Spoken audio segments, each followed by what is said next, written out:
Birthday में लोग अपना केकवा काट के ना ऐसे हवा में उड़िया देते हैं। गरीब के लिए वो केक उसके लिए पहली बार शायद जीवन में खाता है। अगर वो 100 रुपए की जगह पर 500 लेते ना तो हम नहीं पढ़ पाते। इसीलिए हम बैकअप में जेसीबी सीखे थे और एगो वेल्डिंग सीखे थे। एजुकेशन पर क्या 18% जीएसटी होना चाहिए।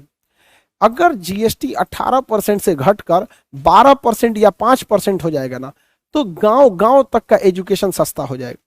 लेकिन दिल्ली से बैठे लोगों को ये बड़ी बड़ी अट्टालिकाओं और इमारतों के बीच गांव के किसी खटिया पे बैठे इंसान की गरीबी नहीं दिखती है। ये बड़े बड़े महल या अट्टालिकाएं जो ऊंची ऊंची इमारतें हैं ये गांव की गरीबी को छुपा देती हैं। इसलिए यहां बैठे लोगों को नहीं समझ में आता है। ये जीएसटी परिषद में कोई गरीब इंसान नहीं है।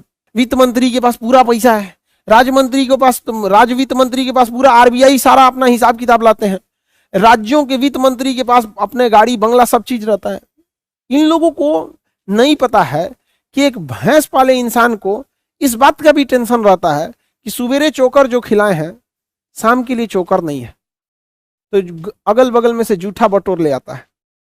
किसी के देखते हैं मोहल्ले में लोग, एक आदमी गाय पाला है तो दूसरा आदमी को जूठा उठा दे देता उस भरोसे। तो इस देश की अर्थव्यवस्था दूसरे के छोड़े जूठन पर चल रही है। इस चीज का तकलीफ अफसोस के साथ कहना पड़ता है कि अनुच्छेद 369 में बैठे जीएसटी परिषद में किसी को नहीं है। इस देश में अमीर जितना खाना छोड़ देते हैं ना, अगर उस खाने को अगर व्यवस्थित ढंग से रखा जाए तो इस देश में कोई भूखा नहीं सोएगा। अजीब है, किसी का शौक पूरा हो रहा है, किसी का कुछ। बर्थडे में लोग अपना केकवा काट के ना ऐसे हवा में उड़िया देते हैं। गरीब के लिए वो केक उसके लिए पहली बार शायद जीवन में खाता है। इतने टाइप के होते हैं। तो क्या कहिएगा भैया, आप बताओ। एजुकेशन में अगर सुधार करना है तो जीएसटी परिषद में जो वित्त मंत्री होती हैं ये जीएसटी परिषद की अध्यक्ष होती हैं। जीएसटी परिषद की क्या होती हैं? अध्यक्ष होती हैं। और कोई भी सहमति होती है तो अगर 70 से 80%, 2/3 बहुमत से अगर कोई चीज सहमत है तो अमूमन उस बात को मान लिया जाता है। अब आप बताओ इस जीएसटी परिषद में किसका बोलबाला है?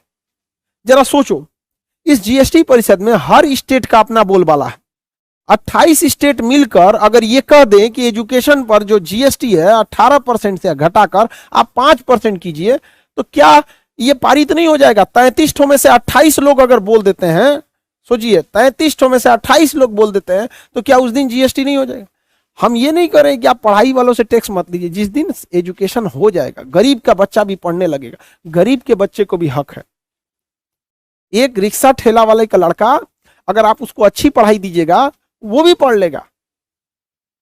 कोई नहीं रहता है इसमें। पढ़ाई में कोई मतलब पढ़ाई होनी चाहिए यार, अच्छी होनी चाहिए। हम लोग जिस स्कूल में पढ़े थे मुड़ी फूट गया था, देखो यहाँ पे ऐसे मुड़ी फूट गया, ऊपर से कुछ कुछ चू के गिरते रहता था। सरकारी स्कूल में 11th में पढ़ रहे थे हम, फोड़ दिया मुड़िए हमारा।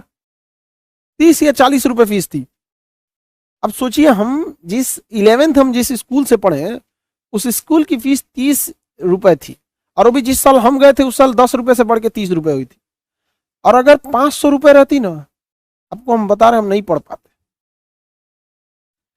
500 रुपए अगर रहती तो हम नहीं पढ़ पाते। आज हम कहीं कुछ काम कर रहे हैं, हम वेल्डिंग वैसे भी जानते हैं तो आज वेल्डिंग कर रहे होते या फिर जेसीबी चला रहे होते। सोचिए अगर मेरी स्कूल की फीस 500 रुपए, हमको टीचर लोगों ने जो पढ़ाया था हमको ना, मतलब सरकारी स्कूल में ना पढ़ाई टीचर अच्छे थे लेकिन भरोसा नहीं था कि ये सिलेबस खत्म कर पाएंगे, तो कोचिंग लेते थे हम लोग के सर। हमको 50 रुपया में मैथ पढ़ाए, 50 रुपये में मतलब साइंस पढ़ा दिए। ऐसे टीचर लोग को हम नमन करते हैं हाथ जोड़ के, उनकी बदौलत हम यहाँ पर हैं। अगर वो 100 रुपए की जगह पर 500 लेते ना तो हम नहीं पढ़ पाते।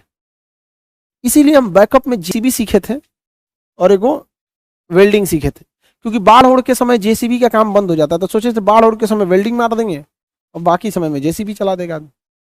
एजुकेशन में क्या बताएं लोग इन लोगों को, कितनी भयानक महंगाई हो।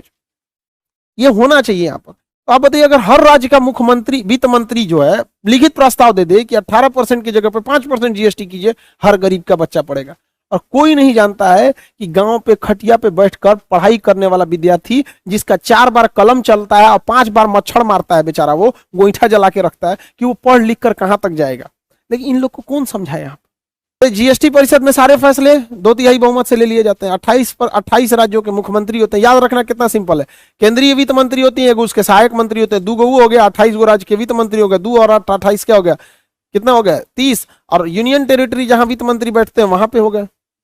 किसी को दिक्कत?